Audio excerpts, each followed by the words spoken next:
What's going on, everybody? Welcome back. It's a brand new episode of Liam Picks Fights, and today, what we're going to be discussing on the show is a very important main event in the middleweight division. Alex Poatan Pereira. He is the first guy that has represented a very credible threat to Israel Adesanya's throne. It's going down at UFC 281 in the great state of New York, baby. Home team. And guys, I'm really excited for this one. It's a great pay-per-view.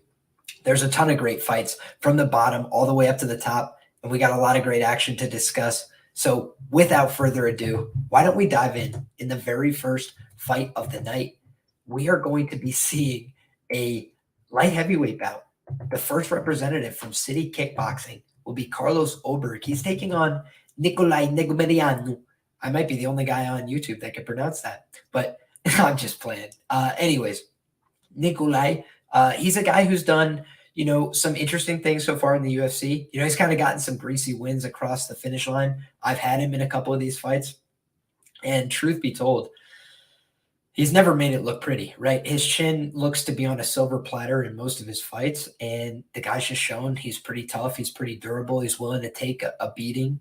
But, when you go in there with a guy who's pretty seasoned as a kickboxer, and that's like his MO and his, bread and butter, his main game, and you're going to stand there and exchange strikes, I feel like that's really bad game planning. And, maybe he tries to mix in the takedowns here, but I feel like we've got probably an athletic gap between these two guys. I think Ulberg's probably a better athlete overall, a little bit stronger, a little more physical, has a little bit more, athletic gifts, frankly. And I think that, it's kind of remarkable that Nicolae Negumereanu has put together this great run. I think it's a product of the fact that he's come to the United States. He's gotten in some really good training at Extreme Couture. But I also think, it's kind of been a miracle. Some of these decisions were pretty grody. I'll take the money when it comes. If you bet on an underdog, it's a close split decision type fight. You feel good about that. Overall, but doesn't mean that you want to keep backing the guy. And in this case, he's a very short underdog. He's taking on, who you'd think would be the promotional side in this fight, Carlos Ulberg, and this is a light heavyweight fight. So there's some level of volatility, either guy could get boinked. But when you think about who's more likely to do the big damaging shots, who's more likely to dictate the range of this fight, when we saw a better pacing from Ulberg in, subsequent performances to the gas show against Kennedy and Nzechukwu, which, by the way, it's the first, fight of his UFC career. We see people struggle in that position all the time. So I give Ulberg a little bit of a break there. Plus, he doesn't have a lot of MMA experience to fall back on. So, he kind of came in with a little bit of nerves, but I feel like this is appropriate matchmaking. I feel like they're giving him a guy that he can hit at will in this fight. And so for that reason, I have to lead with Carlos Ulberg to get the job done here. And I would think he probably, either knocks him out or just cruises to a decision, using that length, that frame, and the superior striking techniques. So the next fight here is a really interesting one. This was actually the fight that I went the most in depth on tape at the beginning of the week, because I really thought I was going to come in with a play on Julio Arce here. He is the New York fighter. He's back down at 135 pounds, certainly a better weight class for him than the 145-pound class turned out to be. However, what I'm looking at in this fight is the fact that Montel Jackson is a physical freak. I just talked about the fact that there were some skills in the Ulberg fight that made me think that there could be some interest on Ulberg. But, when I'm talking about the skills in this fight, obviously Julio Arce is very technical. He's got great skills. He's a Brazilian Jiu-Jitsu black belt, I believe. He's got unbelievable finesse and technique.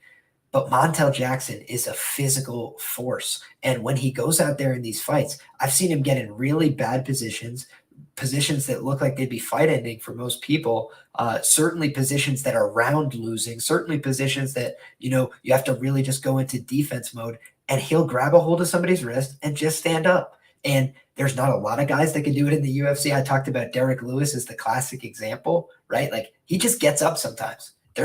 I can't give you a technical move. You can't go practice that at jiu-jitsu. It's just like some guys have this innate, strength, power, explosivity. They want to get up, they're getting up. And I feel like that's what I've seen from Montel Jackson. he grabs a hold of your wrist. He's got insane grip strength and wrist control. And when he wants to get up, he normally gets up. So I feel like Julio Arce will have a tough time, taking him down potentially.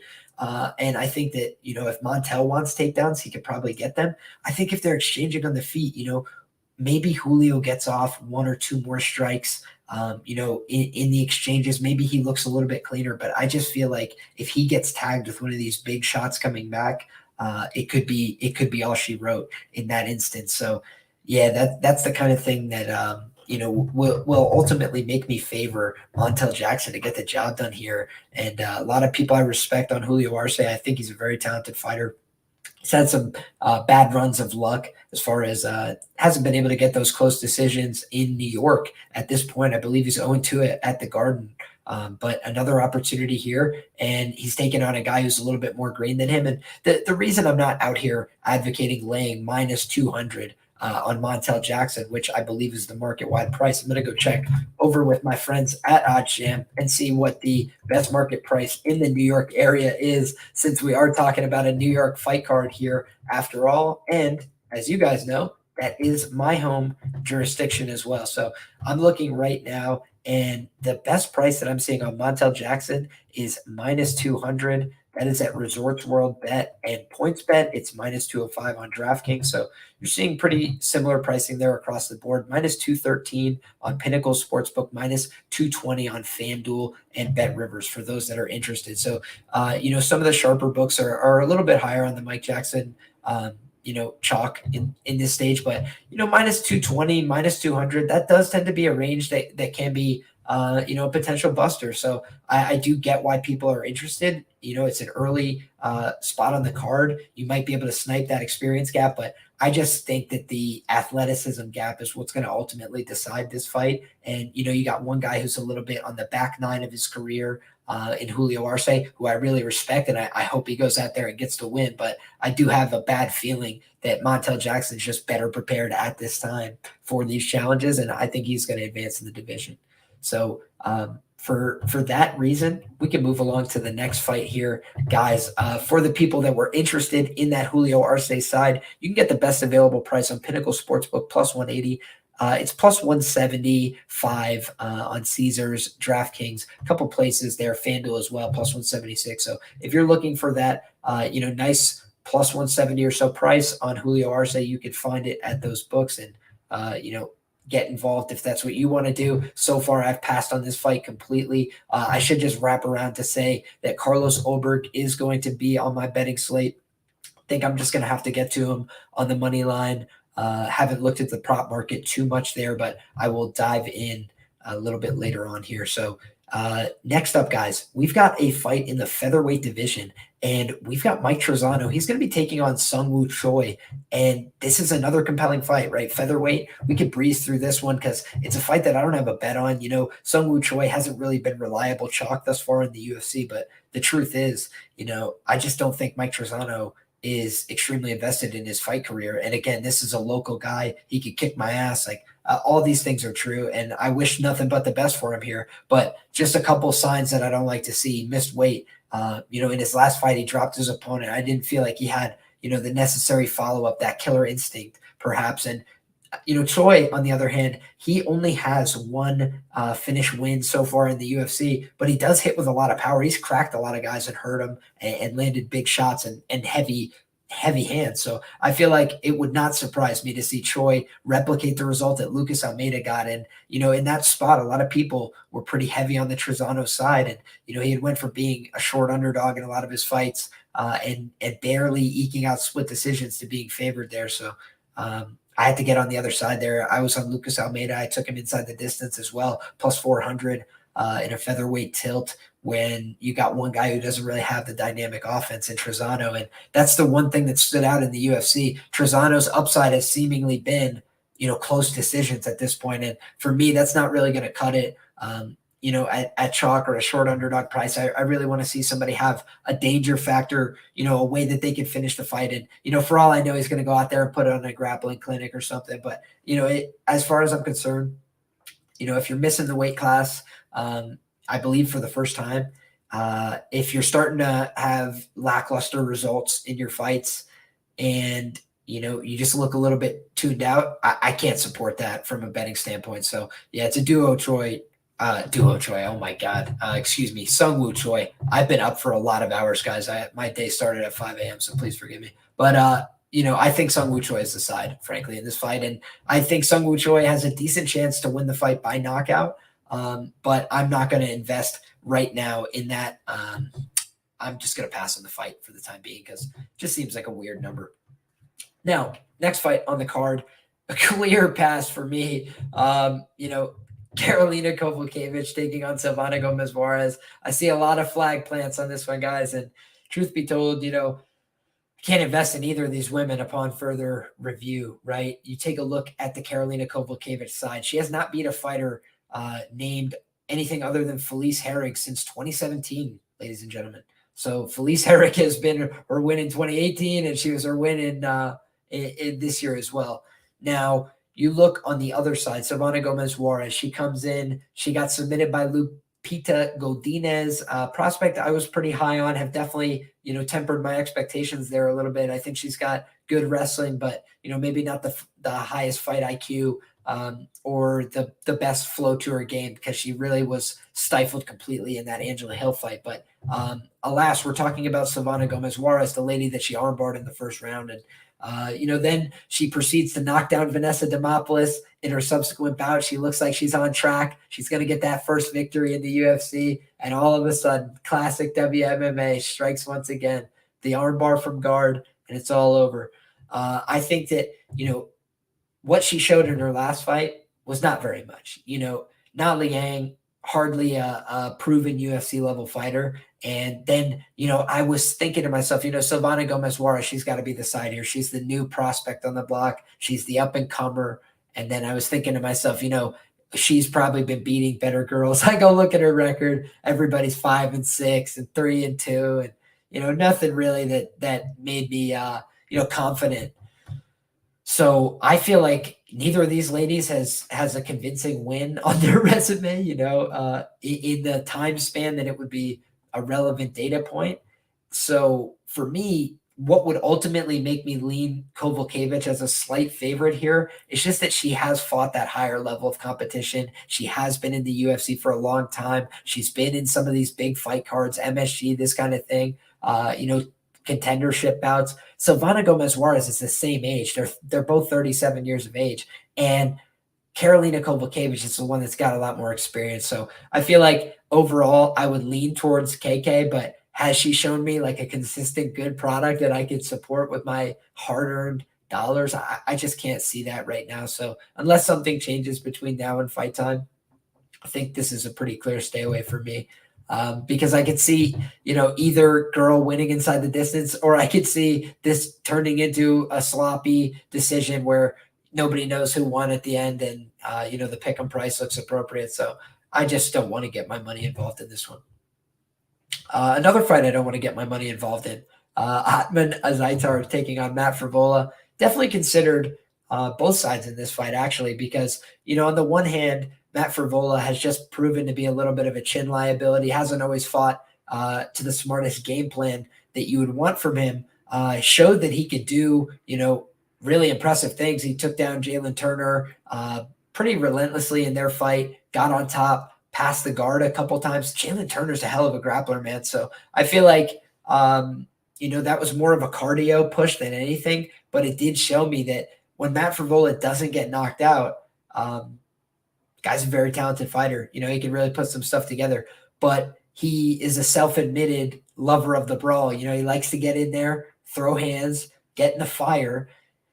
That can cost you big, and Ottman Azaitar, I don't know if I want to get involved in fights that he's a part of, right? Because this is a guy that is coming in with a lot of money, doesn't need to be here. And, he basically gets to pick his fights, it seems. Maybe this is a little bit of a harder test from the UFC because he did that shenanigans in Fight Island. But, overall, I think Azaitar, he's got good power. He's a dangerous striker. I just haven't seen enough of his footage to be sold on the fact that he can go for the full 15 minutes. We saw his brother get melted by MAB, who is, pretty mid-tier middleweight, respectfully. At the UFC level, I mean, that's obviously impressive, but pretty mid-tier UFC middleweight. So I feel like, Ottman and Azaitar, if he's not, dominating this fight early, Matt Frevola could be a live entry that makes a lot of sense. The books might be hip to that as well, but if you're willing to lay a little chalk and you see the guys start to get really tired, I feel like Frevola down the stretch could make this look easy, but I just don't want to get involved and then lose my money 7 seconds into the fight, as happens, with some regularity in these Matt Frevola fights. So I'm actually wishing Matt Frevola to get the win here. Another New York guy, seems like a really nice guy, but it's just it's a tough ask for me to financially support him when he's putting his strategy out there to the Twitter poll, and truthfully, we've just seen it before where he goes out there and doesn't take the path of least resistance. So until I see him, start to attempt some takedowns and look like he's aggressively going to pursue the grappling, I don't want to get too invested there. But I do think he's definitely live for the submission. He's a talented grappler, and the other guy could gas out. So don't see why that couldn't be interesting. I haven't checked the price. Next up, guys, I'll just mention on the way out here, to shout out OddsJam here for a second. Azaitar, best available, -152 on FanDuel Sportsbook, and Frevola looking at a +135 comeback on Bet Rivers, and they're booking the over/under at -120 to the over 1.5, and under 1.5 is +105. Those were from DraftKings, the over, and Pinnacle, the under, respectively. And so Pinnacle has the best price on the under there.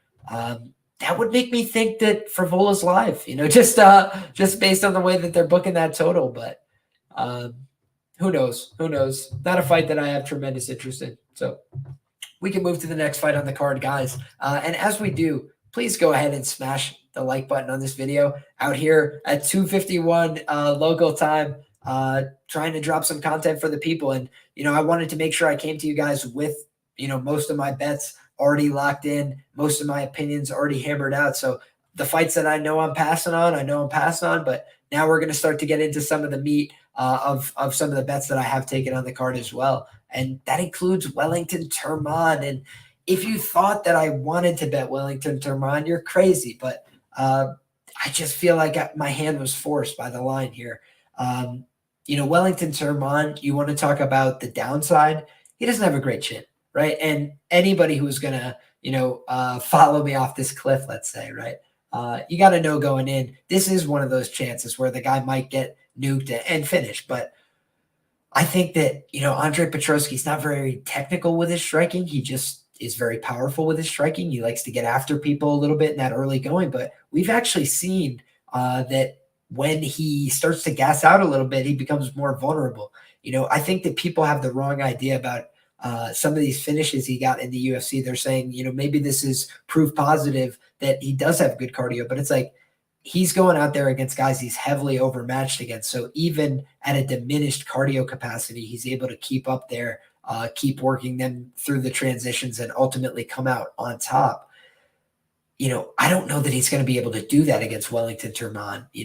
Wellington, when I talk about the things he does poorly, sometimes he gets a little bit anxious in there when he sees an opportunity. He'll hop on the back and get a little over aggressive. He falls over the top. He did that and got knocked out brutally by Bruno Silva, right? If you guys remember, he was dominating that fight up until that point.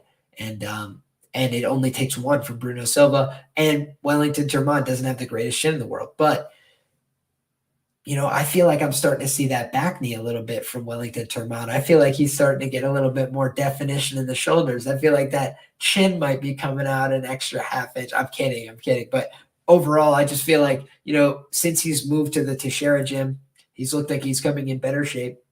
Looks like he's coming with better game plans. Looks like he's, most importantly, coming with more confidence into these contests. And I feel like, Petroski, he's riding high off the win streak. He's riding high off that finish as a big underdog in his last fight.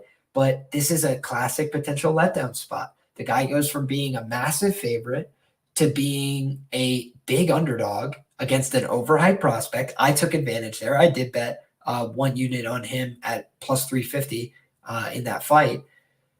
But now, you're being asked to lay the minus 210 juice. And why is it not minus 400 like the last couple guys? I thought Wellington Turman's a bum and he had no chin and all this stuff. But no, instead it's lined pretty close. I think that's because Wellington Turman is an extremely live underdog this weekend. So I'm going to be invested in the Wellington Turman side. I think that, it's one thing to be the better grappler or the better striker or the more powerful guy in the first round. I'm curious to see who's the more powerful, technical, aggressive guy in round 2. And I feel like that could be Wellington Turman. I feel like he might be able to turn up the pressure as this fight goes on, cook Petroski a little bit, and eventually come out on top. He did that to Misha Serkinov a little bit in this last fight. He was able to keep moving, keep working. And I think that as long as he's able to do that in this fight, he should be putting himself in a good position to win. And, again, we're not talking about a Trizano line at plus 145 when there's not that much meat on the bone, and I don't really know if I can talk myself into it. It's plus 170. I feel like that's, a fair price on the Wellington Turman side, so I'm willing to play that and see how it shakes out. So if he gets knocked out, don't color me surprised, but I think that Wellington Turman has all the upside as this fight goes on. I think that, there's a potential that if this fight makes it to round 2, this is being booked as a pick'em. If not, Wellington Turman favored after 1 round. So I like Wellington Turman as a pre-fight bet here, and I'll consider adding live if he's still alive after 1. Next up, guys, we've got a fight in the women's flyweight division. This is an interesting one, folks. We got Molly, the meatball, McCann. She's taking on Erin Blanchfield. New York represent. We got a lot of New Yorkers in the building for this card, guys, and Erin Blanchfield is one of them, right? She's done post-fight interviews at some of my local grappling tournaments and stuff. So all respect to the fellow Renzo Gracie practitioner that is Erin Blanchfield. I think that she is an extremely impressive young woman. I think that she is a future title challenger, if not future title holder in the UFC. That being said, let's all pump the brakes just a little bit because Molly Meatball McCann is a veteran, okay? I'm not saying she is gold. I'm not saying she's a great fighter. I'm just saying she's been around the block a few times. She's had a couple fights in high-profile scenarios now, and she's 32. Meanwhile, Erin Blanchfield is 23. She is the implied 80% minus 400 favorite going into a huge fight at Madison Square Garden, the world's most famous arena, at 23 years old against a proven, top 15 girl in the division, let's say at absolute minimum. I think that Molly Meatball McCann is a live underdog, guys. I do, and it feels crazy to say it. Am I going to be stunned if Erin's able to get the grappling going early and then run through her? I won't be stunned, but I think that Molly has something to offer here, right? We talked about in the past, fighters sometimes don't take the smartest approach. They're out there to have fun. They're out there to build a fan base. They're out there to take risks. That's not going to cut it at the highest levels. And I heard an interview with Dean Thomas. He said he's personal friends with Molly McCann, and she talked to him before this fight, was asking for some advice and some, guidance and coaching. And, what Dean said was, Molly in those last couple fights felt like she had a big advantage, and she was out there to have fun, and she was out there to look for a big finish and be exciting and make it a fun fight for the fans. And, I think that that's all fair play to her. How do you think she built up this fan base? How do you think she was able to ride the coattails with Patty? It's like she's been out there, getting spinning elbow knockouts in the women's division. Nobody else is doing that. So I feel like she's put together this fun resume, and she's basically one win away from a title shot. And, I feel like Erin Blanchfield, on the other hand, probably 1 or 2 or 3 wins away from a title shot because the UFC will want to build her up the right way. I mean, it would be a statement win if she's able to go out there and put away Molly McCann. I know that people, might think that that's easy pickings or something. I don't believe that at this stage in her career. I do think Molly's been making improvements. I think, you can see by her fitness level that she's committed to the game. And I think that this is a very fun fight. Am I going to be surprised at all if Erin Blanchfield gets on top of her? No. But if she doesn't get on top of her, like she was struggling to do with JJ Aldrich, then what's going to happen here? It's going to be, at best, a greasy decision. I like the girl who's going to be getting cheered. And I know I just said it's a home game, right? New York, they represent, we're in the building. Yeah, New Yorkers are cheering for the foreigners, guys. Get it through your heads. There's a lot of people from all over the world in New York. And for whatever reason, the New York audience is all in on the foreign fighters. And it is Molly McCann. They were going wild for her at the weigh-ins. They will go wild for her in the arena tomorrow night. Mark my words. Especially if Patty or somebody like that is there in attendance.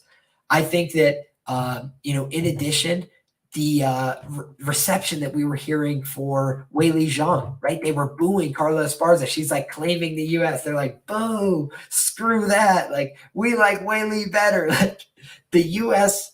And New York market in particular is very fickle. So I feel like they like Molly McCann. I feel like they don't know an Erin Blanchfield from an Erin who's her name. So I feel like all that's to be said, this is the kind of fight where people could be, yelling, crying, screaming about the decision after the fact. It's women's MMA. It happens all the time. So for me, it just feels instinctively at this point, at this line, like a dog or pass situation. So I have yet to this point not touched the line, not bet on the fight.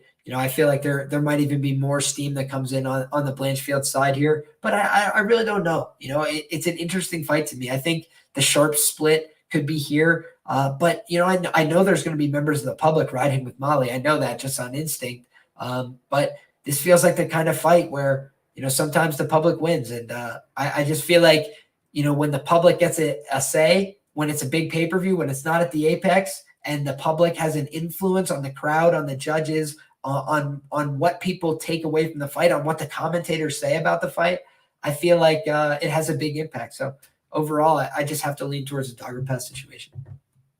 All right, guys. Next up, we've got a prelim.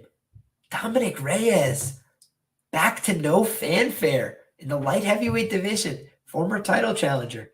He's taking on Ryan Superman Spann. And this is an interesting fight, guys. Early on, I had a little bit of a stronger lean. I'll be honest with you. I had a little bit of a stronger lean towards the Reyes side here. And Reyes, he's coming back in this spot. And he's really fought the cream of the crop. He's lost to championship level fighters. And I know everybody's saying this week, nobody predicted, that Reyes was going to lose to Blachowicz like that. Nobody predicted it. That's what everybody says. I will have you know, and you can check my Bet MMA record. I absolutely bet Jan Blachowicz at plus 200 against Dominick Reyes because that was recency bias. That was coming off the fact that he had just beat John Jones. That's the kind of spot that I'm always going to look to take advantage of, right? Fading the recency bias, fading the shiny new toy in that case of Dominick Reyes coming off of a loss that everybody was calling a win. So I, in that case, had to just say, you know what? I got to go against it. But the truth is, I actually bet Dominick Reyes against Yuri Prohaska. I'm going to sip to that. Just one unit. Didn't go crazy. But I saw the underdog odds, and I thought to myself, is that appropriate for a guy who is a little bit more proven at the UFC level, who probably has the grappling upside? This is how I'm breaking down the Yuri fight I'm talking about. And then I think to myself, obviously the durability edge could be something for Yuri. But we'd seen Yuri finish before, too. He got flatlined the one time by King Mo. So it's like, I was able to rationalize to myself, maybe Reyes here at plus money is the side. And after watching that fight play out, I was so convinced on Yuri because even when he got knocked out by his own admission, he's able to wake up, find himself, and win the fight in devastating fashion. One of the greatest knockouts in UFC history, in my opinion. It's just beautiful. That spinning elbow. It's almost like beautiful and sickening. Like the way he falls is sickening, but the way the elbow lands is beautiful. So it's kind of the dichotomy of combat sports, really. But what I see here is, Ryan Spann has been on the rise lately, and he's been doing the right things. He's been showing some signs of improvement. He's been getting into bigger fights. He's been taking some fights on short notice for the company, falling on some grenades. He's 3-2 in his last 5 fights. Dominick Reyes, 2-3 in his last 5 fights. But then you look at the level of competition, and I say to myself, Dominick Reyes, I feel like has some sneaky grappling upside here. When you look at Superman Spann, he only has 2 losses by sub, and they're credible. Robert Drysdale, extremely credible. He's one of the better American grapplers of all time. And then you look at the Anthony Smith loss. That one's a little more suspect, right? That one, it's not to say Anthony Smith isn't fantastic at jiu-jitsu. It's just saying, Anthony Smith by, first round triangle wasn't on many people's scorecards, I don't think. But this is I think it was a rear naked choke in the end. But, this is a guy. I don't really support Ryan Spann overall because I've seen a number of times where he has quit. I've seen a number of times where I felt like, he checked out of the fight mentally. He basically knocked out Johnny Walker like 2 or 3 times. He had him completely wobbled, hurt, rocked. And then against his coach's protestations, he is just shooting desperately for a takedown for whatever reason and got himself finished with the elbows. And I'm hopeful for his sake that he doesn't keep doing stuff like that, but I could definitely see him getting caught in that same position. And I think Reyes could take advantage with that choke. He showed off that he was, attacking the guillotine series against Yuri. Didn't look bad. Just wasn't able to get it there. Yuri's like, got that crazy samurai spirit. But I think that, both these guys have a little bit of submission upside, to tell you the truth, because Spann, he's sneaky, established 14-2 career to the submission. That's pretty good, man, especially for a light heavyweight. It's very rare to see. But, Dominick Reyes 2-0 to the submission career. He's never been submitted. So I feel like Dom Reyes could shock people here by coming out and maybe snatching a submission in this spot. But I also won't be stunned if Superman Spann's able to latch something up. So according to the folks over at OddsJam, the current best odds are -210, Dominick Reyes, and that is available on the DraftKings Sportsbook. You're looking at +180 as the comeback on FanDuel for Ryan Spann. That's the best available right now in the New York marketplace. So if that's what you're looking for, best of luck. I will not be backing a money line side here, but did sprinkle a little bit on Reyes by sub +900. All right. Next up, folks. Renato Moicano. Money Moicano is taking on Brad Quake Riddell. Hell of a fight, guys. A lot of lightweight bangers on this fight card. Anybody notice that? Couple featherweight, clashes as well, but a lot of lightweight bangers on this card. And I'm really excited for them. This is one that, it's a pick 'em. I understand why. You have on the one hand, Renato Moicano, extremely talented grappler, right? I remember the Damir Hadzovic fight. It's actually one of my favorite moments in UFC history. I think it always will be, where the fight starts, he takes him down, he gets his back, he puts in the rear naked choke, he submits him, and he's cursing. And he's like, damn it, I wanted to keep fighting. And Damir Hadzovic just looks at him and in earnest says, well, then you shouldn't have submitted me. Poor bastard. I just felt like that was a legendary moment that should live on in time. And I hope that you guys go back and rewatch that. If you've never seen the Damir Hadzovic fight, if you have a minute and a half, it'd be a fun watch for you. But anyways, back to this fight.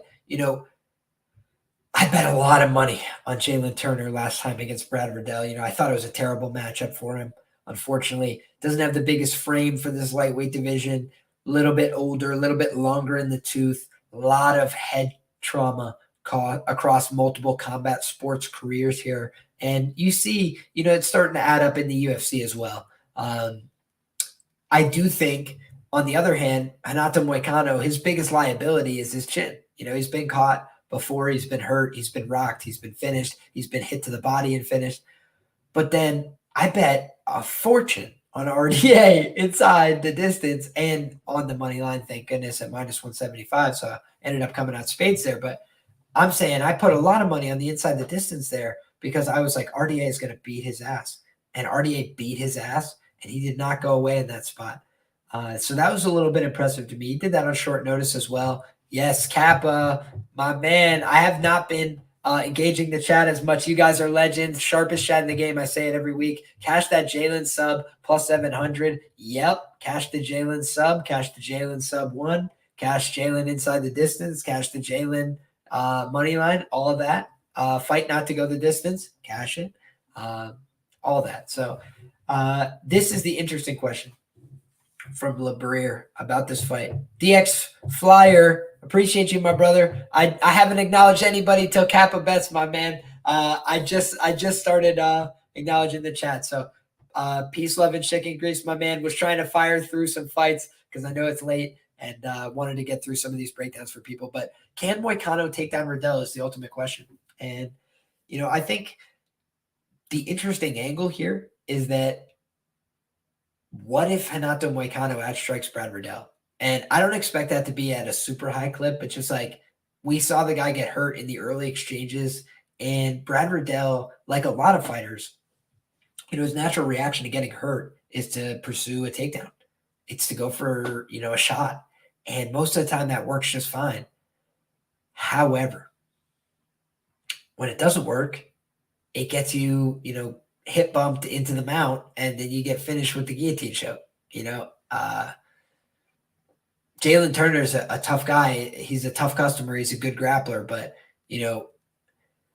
Matt Frevola pretty systemically out-grappled him back in the day. So it's not like he's above reproach. It's not like he's the world's most elite grappler in the world. He was able to snatch up that sub pretty easy.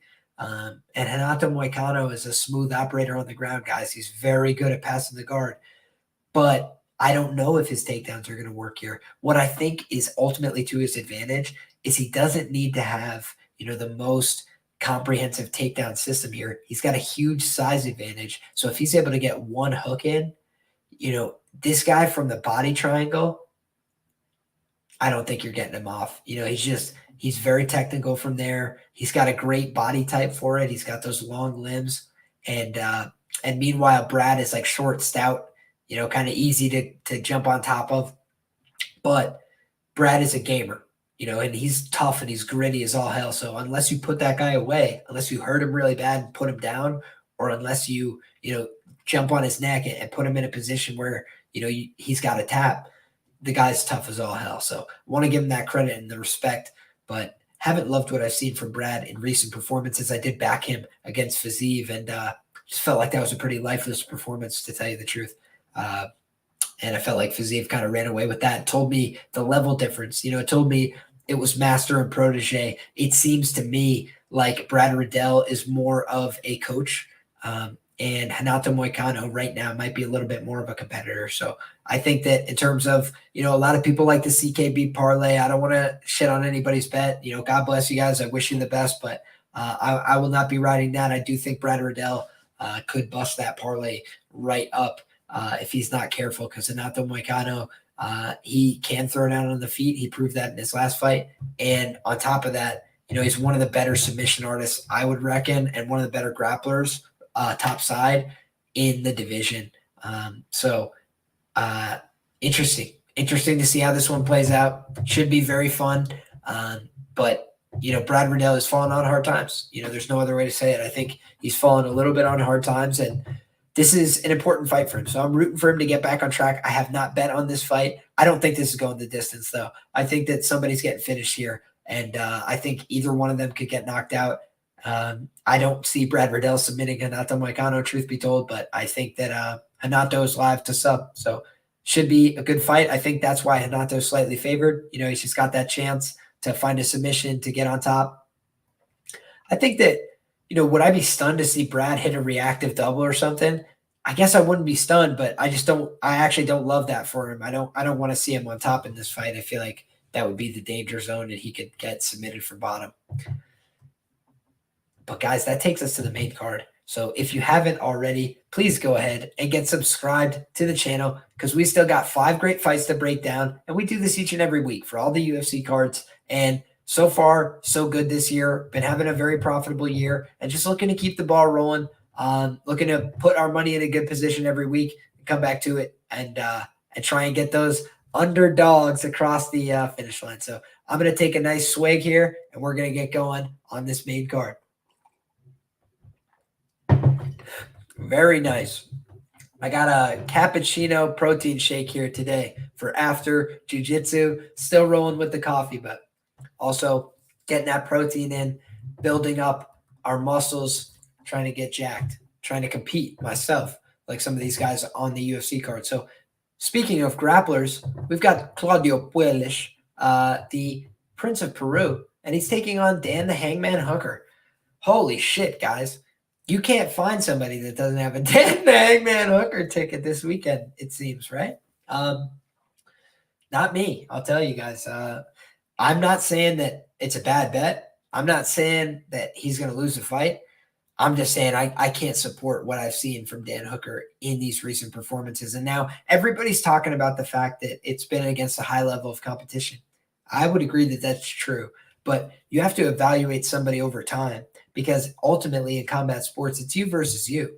How can you hold up over time? Do you break down? The question about Dominick Reyes isn't does he have the skills? It's is he going to hold up after coming off these knockout losses? That's tough. Coming off 3 losses in a row, that's tough psychologically. Now we're talking about Dan Hooker. He's 1-4 in his last 5 fights. You look at the fact that, the fights are against high-level guys. Again, you give him that credit. But Dan Hooker of old takes the shots against Michael Chandler and keeps throwing back, you would feel like, right? Doesn't happen. Gets flatlined in the very early going there.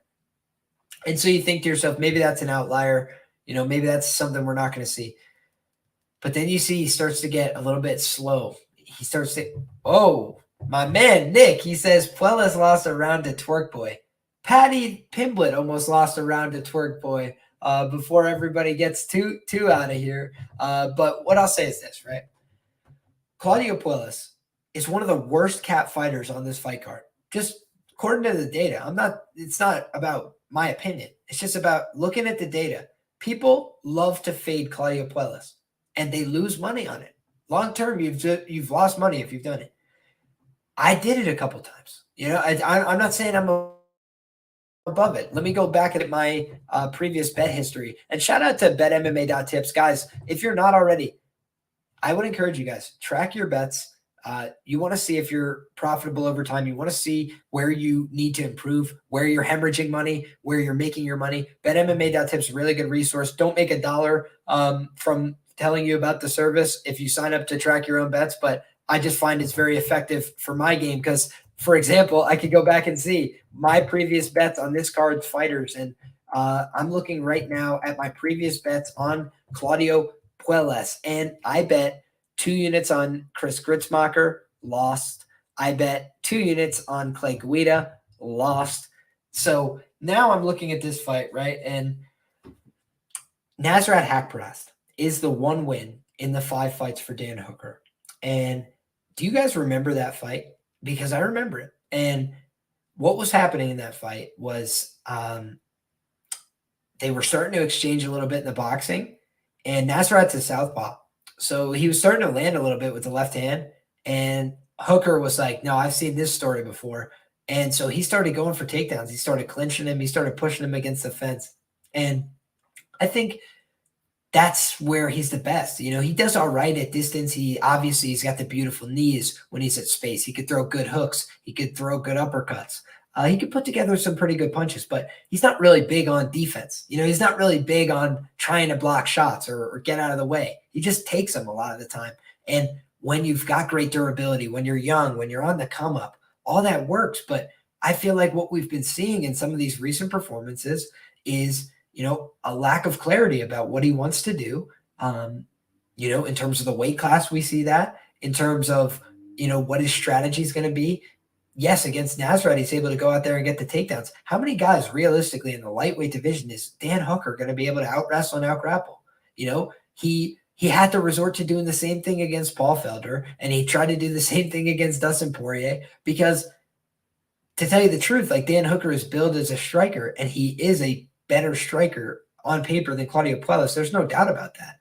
But he also has been getting tuned up a lot in his recent fights and just not wearing damage well at all. So I have a strange feeling that Claudio Puelles is going to knock out Dan Hooker, and I don't feel good about saying that. But I come to you guys and just bear my truth, tell you guys how I feel. I feel like Claudio Puelles is going to knock this guy out. And I don't think that Claudio Puelles is, the next best guy in the division. I think he's still got a lot of growing to do, but he's had a great camp. When he came into the UFC and a lot of people formed a bad opinion of him, he was very young in the game. He's fought a lot of guys with way more experience than him, way older. He's a young guy in the game. He's got Brazilian Jiu-Jitsu credentials. He's clearly very dangerous with a unique move. It's basically like a secret weapon that's not so secret anymore. Everybody knows about it. But honestly, the knee bar like that, it's extremely dangerous. And when somebody's high level at it, it's hard to find drilling partners that are specifically just elite knee bar guys. It's kind of a unique, trick up your sleeve. And on top of that, he throws unorthodox strikes. He does have knockouts on his record. So I just don't think that people should sleep on Claudio Puelles this weekend. I do think that Dan Hooker can win the fight. I don't blame people who want to bet on Dan Hooker, but people betting just money hand over fist on Dan Hooker is just surprising to me. That's, to tell you the truth, it's surprising to me. So I think, best of luck. I'm rooting for everybody. Don't have a bet on the fight yet, but if I had to make a bet on the fight, I would probably bet on the Claudio Puelles side or pass on the fight. I think that the fight ending inside the distance probably happens at a decent clip. So shout out to my man Joe. Midas says Liam Vidal KO and Lemos KO had me right last Saturday. Shout out to you, brother. Just trying to get after it, and glad that those reads came through. Last week was one of my better weeks in terms of predictions. My Roto Grinders complete full card preview article, I think I went 10 for 11. If I'm wrong, it was maybe 9 for 11 on the fights last week. So that I was pretty happy about. Always trying to do better and better on those. And now we've got 14 fights this week. So my full card preview is out if you guys want to check that out in written format. But I think I ended up going with Claudio Puelles by third round knockout for my prediction in the article. Next up, guys, Frankie the Answer Edgar is taking on Chris Gutierrez. Oh boy, this is an interesting one.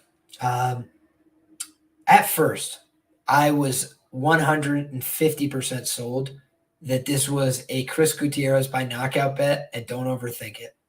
And I hit Chris Gutierrez by knockout at plus 250. And so I'm sitting on that position, right? I have that, but I am definitely considering playing some Frankie Edgar props. When I look at Frankie Edgar, I feel like he might still have enough fight left in him to take a first round off a lethargic first round starter in Chris Gutierrez. Gutierrez, the rounds he's tended to underperform are early. The rounds he's tended to do well, take back fights, work his way into fights, take over is a little bit later. So, I just have flashbacks of Frankie Edgar, as a grappling ace, as a guy who's taken everybody down. He's turned into basically a boxer in his recent fights. He's out there as like a volume cardio kickboxer. And I say that again with due respect. I do think that the most likely outcome is, Gutierrez by knockout. He's the favorite here. And I do think that Edgar is shot. But here's what I'll tell you guys. I read the book Fightnomics, and it tells you some interesting things about just overall data they've collected about the UFC. And one of the things that stands out like a sore thumb, one of the bigger advantages that they point out on paper, when a fighter is over 38 years of age, their likelihood of being knocked out skyrockets, just goes through the roof, right? Because you're not supposed to keep taking damage that late into your career, because most people that are, that late into their career have already had a ton of fights. It could be a lot of different factors, but basically the data was very clear. People over 38 years of age get knocked out way more often. But then it also has some interesting data.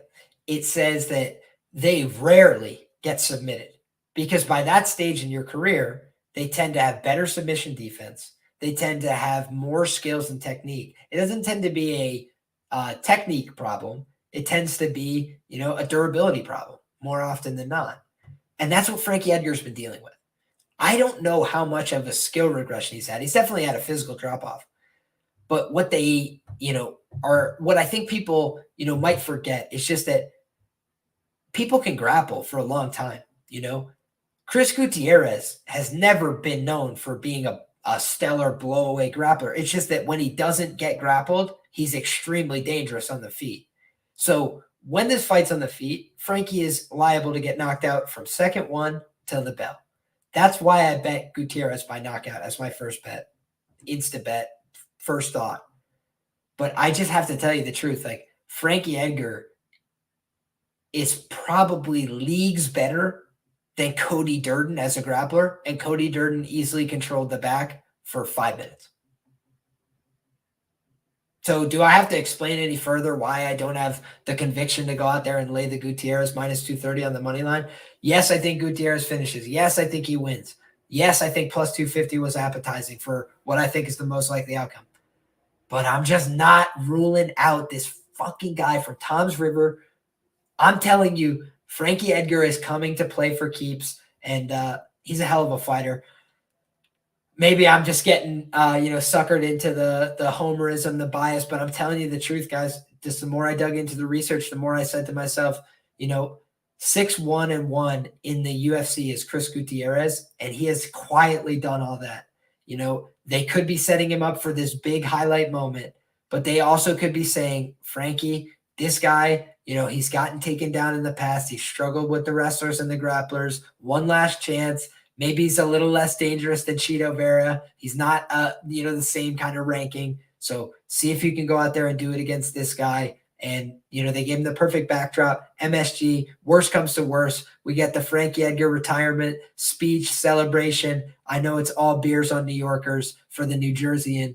Frankie, the answer, Edgar. So tribute to the legend. Guys, we can move on to the next fight here. We're talking about Dustin the Diamond Poirier taking on Michael Iron. I should say Iron Michael Chandler, I guess, but yeah, I was reading it from the topology. Either way, guys, fantastic fight. Lightweight bangers. This is the creme de la creme. This is the best of the best, right? This is where it gets really exciting. You've got Dustin Poirier. He's really got his back up against the wall a little bit in this fight. You look at his past results. Obviously, the wins over Conor McGregor, basically career-defining wins, put him in the driver's seat, put him in a position where, he will have, set for life opportunities in a way. He will have, appearance fees that he could always garner. He will have a story to tell. Labrier making an excellent point. Cody Durden is a 125-pounder. Yes, he is. What we can also talk about, though, guys, is the fact that Charles Oliveira broke Dustin Poirier out there. There's no two ways about it. And one of the last sportsbook boosts that I bet that cashed, Charles Oliveira inside the distance against Dustin Poirier. I thought that was a gift, at the time. And the reason being was just, I felt like Charles was dangerous on the feet. I feel like we've seen Dustin Poirier get his head snapped back by southpaws before. So I didn't think it was Charles drawing dead on the feet. And then I thought to myself, who's got the grappling upside? Who's got the wrestling upside? We saw Charles Oliveira implement these heavy takedown approaches in recent bouts, and he had been having a lot of success. So I felt like all the upside was on Charles Oliveira in that fight for as long as he didn't get knocked out. I think the same thing can be said here. You've got on the one hand, Dustin Poirier. Again, he's a favorite here, a bigger favorite than he was against Oliveira. And people, forget that in that fight, from a grappling perspective, Charles Oliveira had Michael Chandler panic enough that he gassed out completely.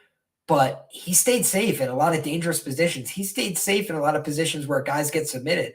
He did the same thing he has always classically done, which is explode out of back takes in ways that don't make sense, because he's a freak of nature athletically. And he's a great scrambler. I think that this is a really compelling matchup on paper because Michael Chandler has basically said, this is my time. If I want to fight for the UFC title, that I need a win. It's not about building fans. It's not about being Mr. Nice Guy or currying favor with the company. Now it's about getting a W. And Dustin Poirier strikes me as a guy like Ben Askren, who is going to be qualified for a hip replacement very shortly after his career's over. He's had hip problems for like the last 5, 6, 8 years. And it's not to say that, he's completely shot as a fighter or shot-born or whatever.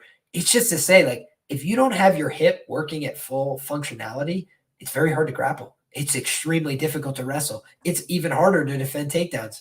And that's what we've been seeing. His takedown defense has just looked more and more suspect over time. I mentioned the Dan Hooker takedowns. I mentioned, Charles Oliveira getting easy money takedowns and then taking the back standing.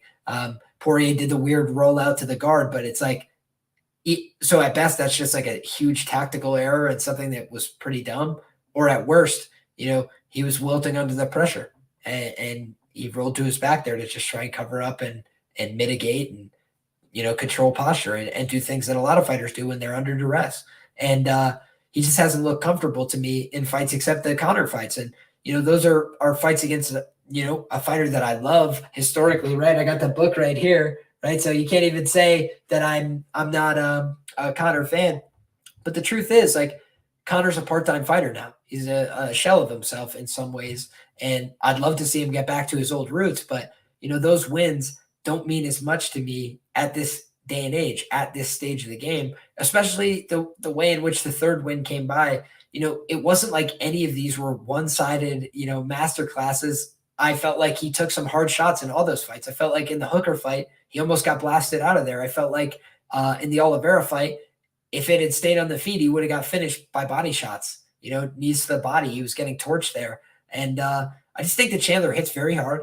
I think that he's willing to throw down. And I think that at this huge underdog price, he's willing to spend himself for victory. He's willing to get knocked out to win. He's willing to try and fight when his leg is completely shutting down like it did in Bellator.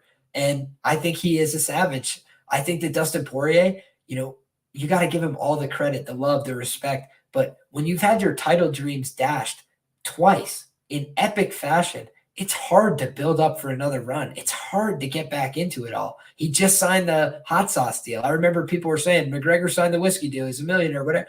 I don't love any of what I'm seeing for Dustin Poirier. And he's saying, I need to go out there and get the knockout. I need to make it super impressive. If he does it, more power to him. But it just feels like he's putting more pressure on himself for this fight, whereas you're hearing the opposite from Michael Chandler. He's saying, I don't care if I can't finish him. I want to go out there and finish him. I want to make it exciting. But at the end of the day, I'm here to pick up a win because I need it for my career.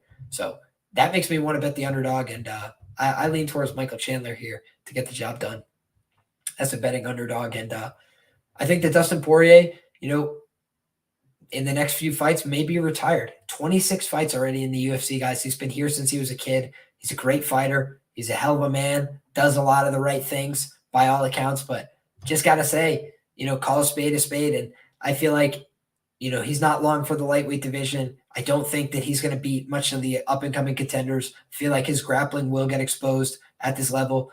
And so I think it's a great fight, but I could see, the one thing that I will say, Dustin Poirier's got a hell of a guillotine, and he has locked it up before and put wrestlers in real danger. Khabib Nurmagomedov, not normally a guy to overreact to a threat.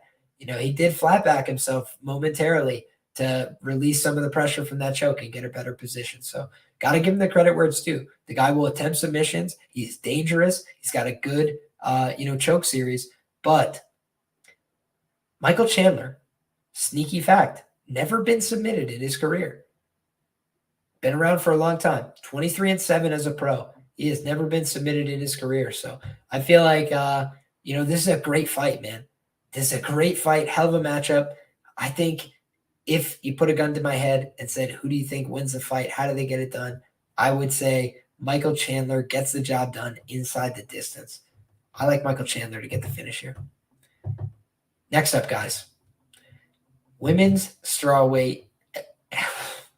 This is a fight that feels like, most people are treating it like it's a foregone conclusion. And I got to be honest, I understand why. I like Carla Esparza. And if you guys have been watching the show for a long time, last time out, I'll drink to this. Cheers. It was a max bet for me on Carla Esparza. 10 units, plus 185 or whatever it was. Felt like it was a spot I had to have. You look at Rose Namajunas, and she fought that fight very tentatively. I feel like that was because she knew that Carla, could get into dominant positions if they engaged in the grappling, especially early, especially dry. Obviously, it was like the worst fight of all time. I could hardly watch it. I did not know who they were going to give it to at the end. I thought that Carla was going to win the fight, but it felt really gross to me. Just felt like neither girl was interested in engaging in a fight, so that was hard to watch. I think that one thing is guaranteed on Saturday night. Zhang Weili is coming to get into a fight.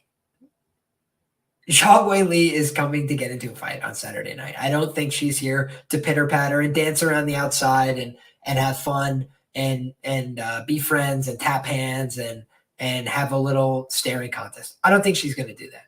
So I think one way or the other, we're going to get some fighting here. I think that Carla's going to be forced to defend that title. And you look at the betting odds here, significant favorite is Zhang Weili in this spot. And you have to ask yourself why. Why is Zhang Weili favored here so significantly? I think it's the physical advantages, truthfully. I think that when you look, Zhang Weili has had a few moments in the UFC where she's got taken down flat to her back, where she has gotten, knocked over, where she has gotten thrown, and she's landed and hit like a, basically a lateral drop. If any of you guys know wrestling well, the lateral drop, right? Overhook, underhook, and you send them flying with the underhook. She's been doing that from flat on her back and just rolling over into women. She's incredibly strong. And she also started working with Henry Cejudo. She started working with Bangta. She started working with these very high-level coaches. She's traveled all around the world. And I felt like the Joanna Jędrzejczyk fight told me a lot about where Zhang Weili is at. I think she's making big improvements fight over fight. I think she's all in to the game right now. Think about Carla Esparza on the other hand. Carla Esparza, last fight, she goes out and she gets married. It's a great feel-good story. I loved Carla Esparza for cashing me that ticket, for being a great underdog over the years, for, representing well, for wrestling, for mixed martial arts. She's been around for a long time. But I felt like that was her, crowning moment. Not only did I do it, I did it twice. What does she have to prove anymore? What does she have to do? Nothing, guys. She got married. She took pictures with the belt. She's all good. As far as I'm concerned, talking about potential retirements, I would not be surprised if a loss nets a retirement from Carla Esparza. What does she have to prove to us? Nothing. She started the weight class, and she could damn well end the weight class. If she wins the fight, God bless her for it. More power to her. She's got excellent wrestling. She's got good positional control. She's got good topside pressure. But when she was beating up on Yan Xiaonan from the top position, that was Yan Xiaonan that had not trained in the United States. Yan Xiaonan then trains in the United States. She survives ground exchanges with Mackenzie Dern. And I grant that it's not the same danger factor in terms of the ground and pound, but it is a huge danger factor in terms of the submission. And it shows the development that she made in a short period of time. Yan Xiaonan went from being a not very good defensive grappler to a competent enough defensive grappler to compete with top 5 women in the division. Now you're talking about Zhang Weili, who went out there and showed her best wrestling product to date in her last fight against Joanna Jędrzejczyk.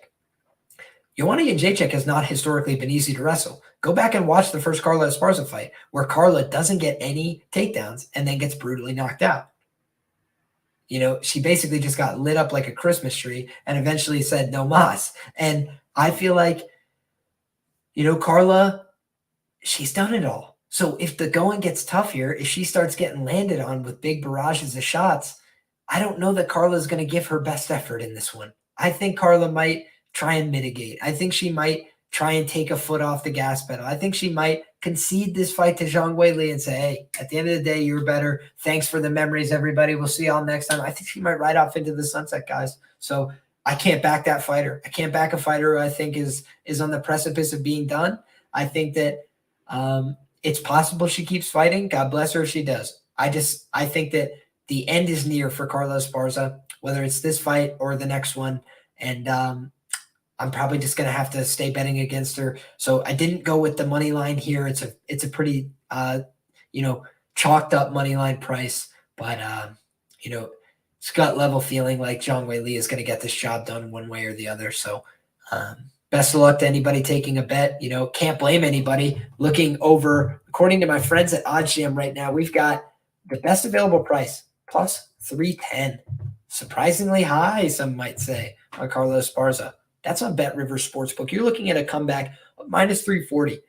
Zhang Weili, that's at DraftKings. So if you guys are looking to get involved in the money line, those are the best prices here in your local New York State jurisdiction. So if you guys are here for the event, I hope you enjoy the event first and foremost, but I also hope that you enjoy the New York hospitality. I hope that people show you a good time, and best of luck.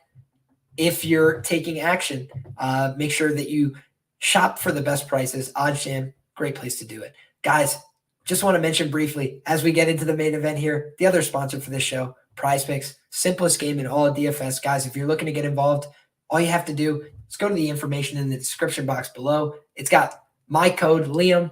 It's a very easy way to support the show. As little as $20, they'll match you to $40. You're going you against their projections. You go over, you go under. It's that simple. They've got stuff for takedowns, fantasy score. If you're a DFS head, they've got stuff for knockdowns. If you know the game really well and you think that you can get an edge on it, go ahead, use my promo code Liam. Help me out. I really appreciate it. But now we've got the main event of the evening, the moment that you've all been waiting for. Israel, the last style bender, Adesanya, is taking on Alex Pereira. Alex Pereira. Boatan. I'm excited for this one, guys. This is a hell of a fight. Rematch from the kickboxing days, right? Seems like that's all people can talk about for this fight. It's tricky. It's tricky to deal with a fight that has history outside of the mixed martial arts cage. And I think that, it's easy to put too much stock into it, to be honest with you, because big gloves do make a big difference. You look at somebody like Gokhan Saki, one of the better kickboxing prospects to come over to MMA prior to Israel, or maybe they were simultaneous, but either way, different weight classes, different story, different situation. And obviously 205 pounds leaves a little bit of room for, variance, let's say. But Gokhan Saki got absolutely lit up like a Christmas tree and knocked, clean dead by Khalil Roundtree, who's just a guy in the UFC. I think Khalil might be ranked somewhere in the bottom, portion of the top 15, maybe the top 25, and Khalil's a good fighter, but it's just to say, like, mid-level guys in the UFC can sometimes beat these guys from a kickboxing background, because this ain't kickboxing. And there's a lot less defense that you could do with your hands up. You have to do a lot more movement. You have to do a lot more multiple strikes. You have to do a lot more striking in defensive patterns. Bop, bop, lower, come across. Like, you can't just be here, bop, bop, pop, pop, and then going back to your high guard. It's not going to work as well in MMA. So what's interesting here is that you've got one guy who is basically the younger fighter in Israel Adesanya, who came over to mixed martial arts at a younger age and got way more experience under his belt, right? We look at Israel Adesanya, 23-1 as a professional mixed martial arts fighter. And I believe, he's had over 10 of those fights in the UFC. So now you're looking at, like, he's got way more experience at the UFC level. He's got way more experience in mixed martial arts. Then you look at the quality of competition, and I don't always read quality of competition as the most important thing and the thing I want to value above everything else. But let's theorize for a second. We talk about Sean Strickland, and that's the best win for Alex Pereira in this recent run. I think we'd all agree on that. Maybe you want to argue for Bruno Silva, but let's say Sean Strickland, right? doesn't have the greatest striking defense, doesn't have the most clever movement, pretty plotting and stationary, but tough as all hell, normally can take a good punch, right? And he comes forward, he pushes the pace, he breaks people down with cardio, and he's a confidence bully. You know, you talk about Sean Strickland, most of these fights, how does he beat a Jack Hermanson? How does he beat, Uriah Hall? He bullies them. He pushes them backwards. He gets in their face. He makes them break. He makes them wilt. He makes them second guess themselves. Was he going to do that to Poatan, the 205-pound middleweight? No, he wasn't going to do that. I think Sean was the one who was very scared. And I don't even mean that in a derogatory way. Who wouldn't be? He basically knew, I'm being fed to the wolves right now.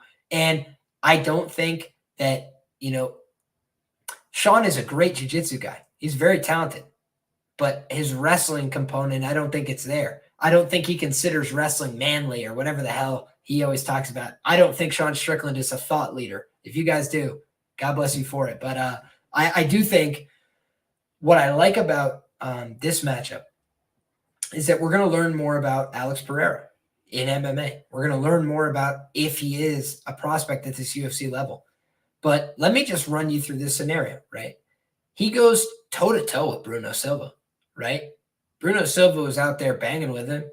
Looked like he could take the shots all right. Bruno Silva was getting diddy-bopped by GM3, might I add. So not the greatest look in terms of how that win has aged, because he took a lot of clean punches in that fight. He landed a lot of clean punches, but this is a different quality of competition.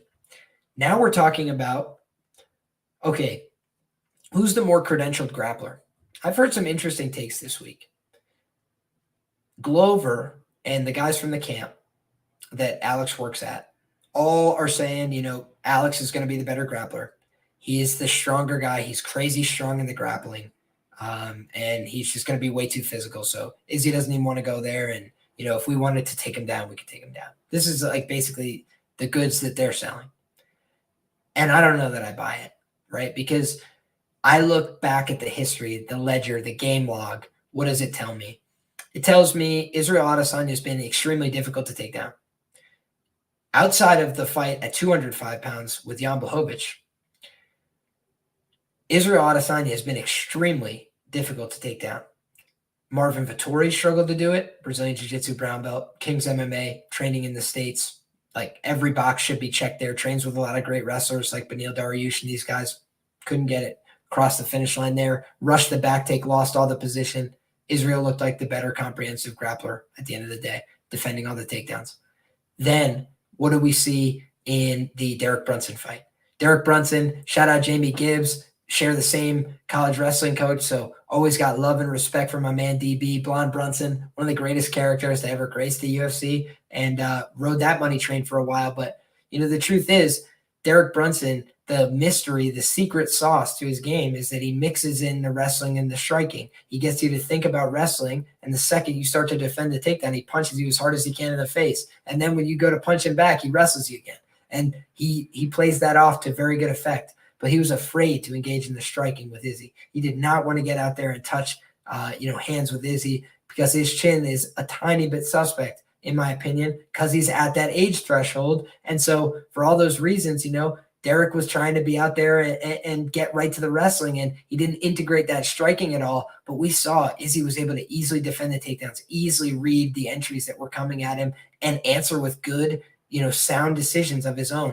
I believe that he is a purple belt under the Andre Galvao system. Andre Galvao is one of the better, Brazilian Jiu-Jitsu practitioners in the world today. So that's an extremely legitimate black belt. They're an Atos affiliate, and he was given his belt by, the man himself. So I feel like that speaks volumes to what Izzy has done on the mats, how much time and effort and work he's put in, both in and out of the gi with the guys over at City Kickboxing. And I just think that, they talked about Eugene Behrman saying, he's like, I can't find Izzy, at the beginning of this camp. I didn't think he was doing enough work, whatever. And Izzy said, like, no. Coach just didn't understand. Like, I wasn't working here, but I was doing my stuff and I was making sure I got all the work done and whatever.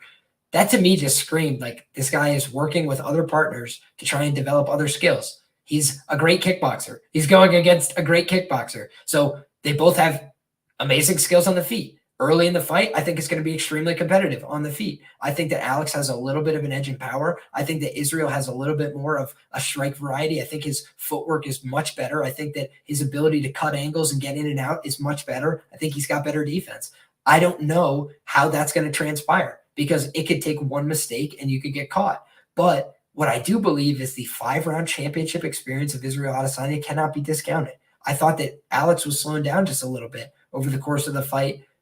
He was kind of having to catch second wins against Bruno Silva in that fight that went 15 minutes. And that was fought at a relatively meager pace overall. Alex can throw out a lot of volume, but I don't know that he could do it for, the full 25 minutes. I think he might slow down over the course of this fight, especially if Izzy's poking, prodding, touching him with the leg kicks, touching him with the body shots. I think on the other side, Izzy's got to be weary. Alex, what are his skills? I want to give him full credit. The guy's extremely dangerous. I watched a lot of his kickboxing fights as well as his MMA fights. And what you see, the guy relentless with the body jab. He can stick you with spinning back kicks that most people don't see coming. He's pretty fast at hitting those. I also saw, a lot of work being put in from Adesanya in these recent fights in terms of game planning for staying evasive, staying out of the way of big, rangy power punchers. And you see he's laid the table out for himself. Make no mistake about it. Israel Adesanya set the table for himself for every bout. After he defends one time, he sets the table for the next one. We saw it where he said, the dark horse of the division is Jared Cannonier. He gets the fight with Jared Cannonier. What's Jared Cannonier? A big power puncher, a former heavyweight, a guy who could easily be a light heavyweight right now and nobody would bat an eye. That's Jared Cannonier. And he's optimized his frame down at 185 pounds, That's obviously where he's the best. But, man, this is just a lot to ask of Alex Pereira in his 8th professional UFC fight when he has a loss on his record via, basically club and sub. I want to give him the benefit of the doubt there. It's early in his career. You want to give him, those looks. It was years ago. But at the end of the day, who has really been able to put him in a position like that? He hasn't had a lot of great challenges. He's had pretty hand-picked opponents to get him to this opportunity. Izzy wanted to fight him. He wants to fight Izzy. Match made in heaven. It's promoter's dream. Imagine you don't have to sell the fight. Imagine the fight sells itself. I've got this champion that nobody thinks any of my contenders can beat. So now I got this contender that I just built up that's already beaten him. It's the easiest story that's ever been written. But I think that this is a story being written for Israel Adesanya. Israel is a dominant champion. The reason they are talking about Alex Pereira in the lead up to this fight is because the intrigue of dominant championship fights tends to be, can the underdog have a chance? And I think Alex does have a puncher's chance. He can knock him out. He could technically win a decision if he banks those first 3 rounds and just survives, skirts around the octagon, does what he has to do. But I think the cardio edge for Israel Adesanya is significant. I think the experience edge for Israel Adesanya is significant. I think that the striking is parity at best. If not, Israel will be at a slight advantage in the striking department as he was in their previous kickboxing matches. And he's in MMA where he's got all the comfortability with the 4-ounce gloves, with the movement in the big octagon. He's not confined to that tiny little apex thing. He's got the big octagon to work with. And I think he's going to try and paint a masterpiece this weekend. I think people are kidding themselves to say that there's a 0% chance that this fight ends by submission. I do. This is a cage fight, guys. At the end of the day, this is about I quit, you quit. That's what it's about.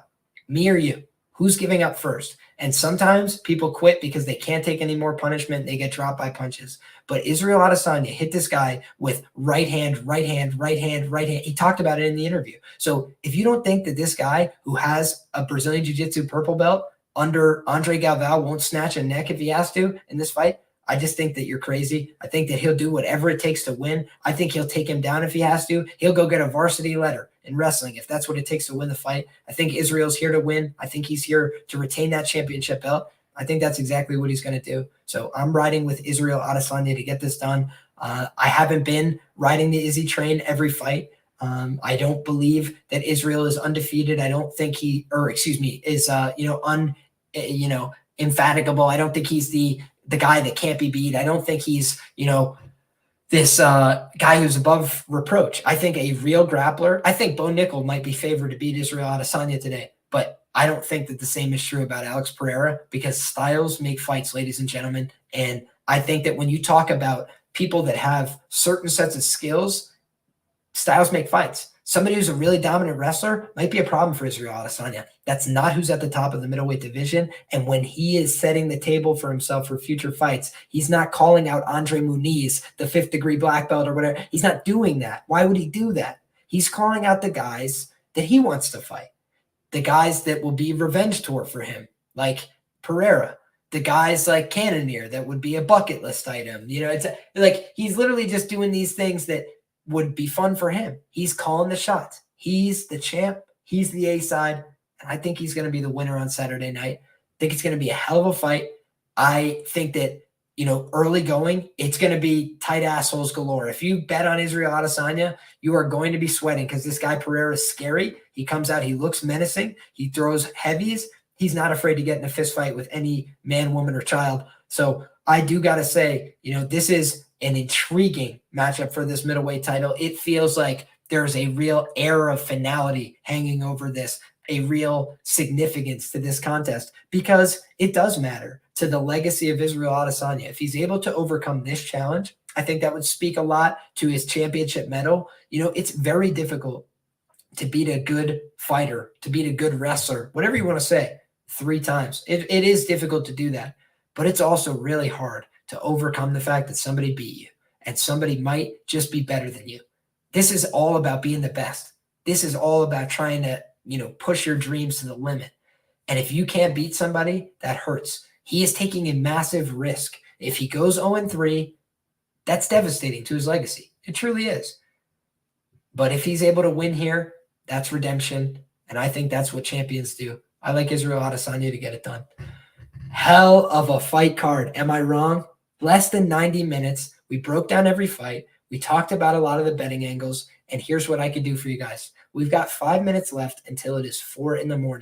So please go on ahead. If you have any questions, go ahead and fire them off in the chat. We got 5 minutes to get to them. I will be happy to answer any questions that you guys got. And then your boys got to get some rest, because we got a great day of fights tomorrow. I'm headed to the casino celebrating my brother for life, Peter's birthday. So, man, should be a hell of a day. I'm super fired up for it. Going to fire off, a couple of those DGen bets at the casino. You know that. And, going to be locked and loaded. Big slate for me in terms of bets. So truly excited about this fight card. Want to thank each and every one of you guys. 81 people still rocking with me live here at 4 o'clock local time.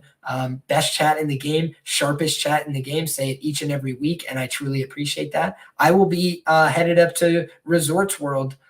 So that's a place I like to hit from time to time. I'll probably be hitting Resorts World over the weekend, but maybe somewhere in PA. We'll see what the best accommodations are. Shout out to my man Daz, pulling up each and every week. Guy's a legend. Follow him on Twitter. Great human being. YBB Sports Data, my freaking man, friend of the show. Glad to see you here, brother. Izzy, you got the glasses on with me. We're riding with our boy. Let's go, champ. Roy says, thanks, Liam. Always appreciate your thoughts on the fights, brother. I appreciate you being here. Thank you guys so much. Which fights are line flips, Liam? What is your favorite play today? Favorite play is always hard for me, man, because I have favorite plays that are like, plus 1,000, and it's like hard to give those away to people as like it's my favorite play. And, the implied win probability is like 10%. It's just like, that's hard for a lot of people to wrap around. So, truth be told, I think that this is a little bit more of a dog kind of card. I'm looking at some underdogs on the money line. I mentioned a couple of them, but I do like the Michael Chandler side, guys. I got to be frank. I like the Michael Chandler side here. Think he's a heck of a fighter. Don't think he gets the credit he deserves. I bet him against Charles Oliveira as an underdog, plus 125 in that spot. Thought he almost justified the price there as well. And I bet him to win by KO in round 1 in that fight against Charles, plus 750, my friends. And feel like that was a value bet hindsight. So didn't get it across the finish line there, but Michael Chandler is a guy who's been in insane fights. He's done everything the company's asked for, and I think they've given him a winnable but very tough fight here. I think both these guys are game, but I just feel like I like the product I'm seeing from Mike Chandler just a little bit more right now, and I feel like if he decides to go to his wrestling, he's going to look like a hindsight big favorite. So I like Chandler, man.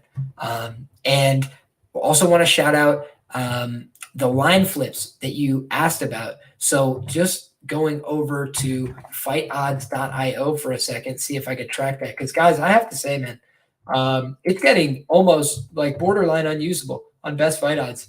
I don't know if you guys agree or disagree, but I feel like bestfightodds.com, it's glitching, it's lagging, it's closing out, it's, delayed response. I can't really deal with it anymore. So looking at, Odd Jam for lines, and then for some of these props, I'm going to fightodds.io, as well as some other odds boards out there. But looking right now, I think that stands out off the top of my head. There was a line flip on Frevola and Azaitar.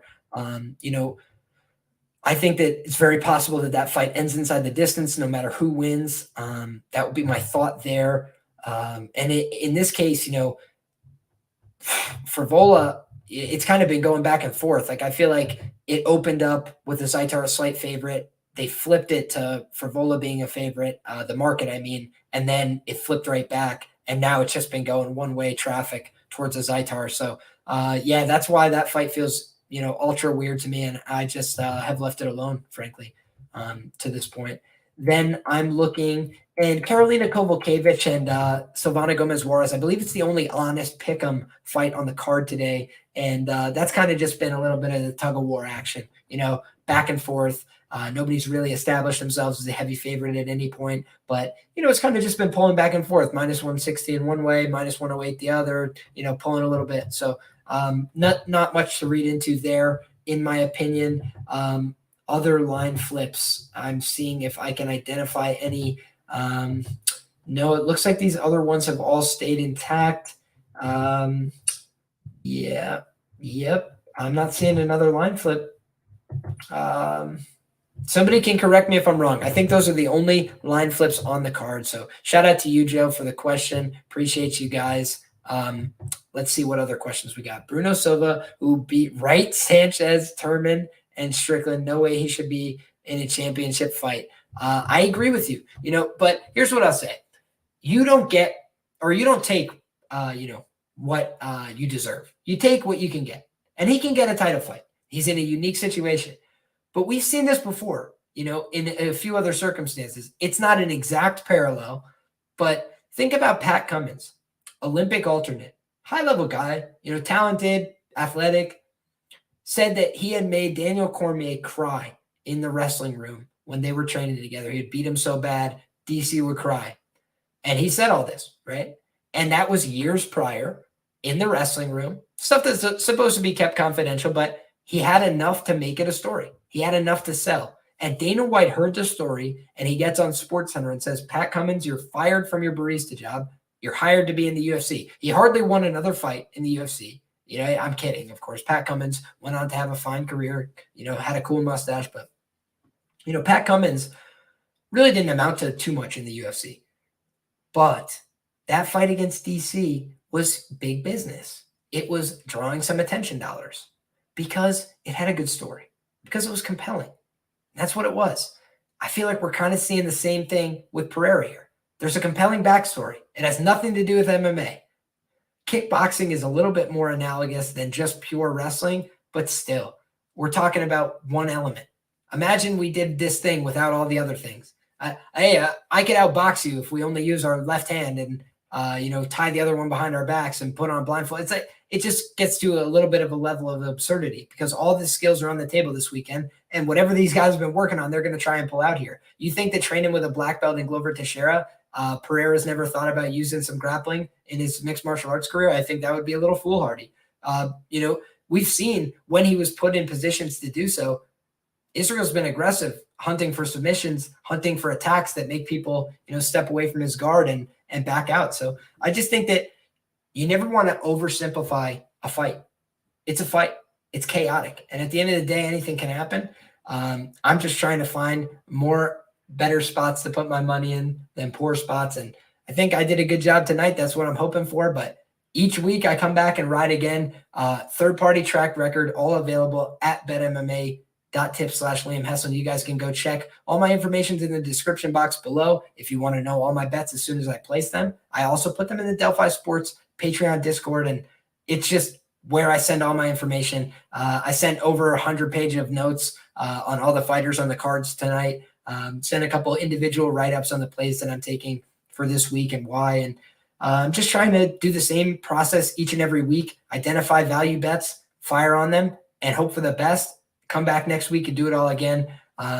So want to answer this one last question, and then I got to get out of here. We've got Uncertainty says, has Alex Pereira ever been knocked down or knocked out or TKO'd? In mixed martial arts, the answer is no, he's never been knocked out. He was submitted in his only loss. The answer is in kickboxing, yes, he has been knocked out. Yes, it has been on more than one occasion. Yes, he has been knocked down. Yes, Izzy beat the hell out of him for portions of their fight. So all those things are true. I feel like people are getting sold that Alex Pereira was an invincible kickboxer, and that's not the case. It's just that he was an extremely dangerous kickboxer who had an extremely high knockout rate. That, I think, is what is his ultimate selling point. But guys, we've come to the end of the show. Thank you all so much for being here. Go ahead and smash that like button if you haven't already. Get subscribed to the channel. I truly appreciate when you do. If you like this show, go ahead and share it with a friend. Let somebody know about it. Put a lot of time, effort, and energy into my reads, into my research, into my work. If you guys want a sample of the notes that I produce, of the kind of effort and energy that goes into this, please, by all means, reach out to me. You can find me on Twitter at Liam Picks Fights. You can find me on Instagram, Liam Picks Fights. And you can always support me. I do written work, put a lot of time, effort, and energy into that as well. So if you guys, maybe don't have time to watch the show one week, you pop over to Roto Grinders, you read the written preview, and you get a good idea of where I'm headed. But ultimately, I do end up selling my information because people were taking my information when it was free and using it for their own proprietary purposes. So it is behind a paywall, but I come here each and every week and just tell you guys the truth about what I'm betting. So I hope that you guys appreciate that fact. If you guys like the show, if you're taking action this weekend, go ahead and drop a comment below the video. And that's the last thing I got for you guys tonight. The only other thing I have is, guys, God bless you all. Enjoy these fights. It's a hell of a freaking fight card. Enjoy the Saturday. Touch some grass beforehand. Make sure you get that good workout in because 14 fights. They are not giving us any breaks. It should be a high-paced show, and I truly can't wait for it. So thank you, guys. I might be tuning in for part of Pub Sports Radio tomorrow, but like I mentioned, also going to the casino to celebrate my buddy's birthday. So like button on the way out. Thank you guys so much for the support. Come back next week. We're going to have all the same fun again. Take care, everybody.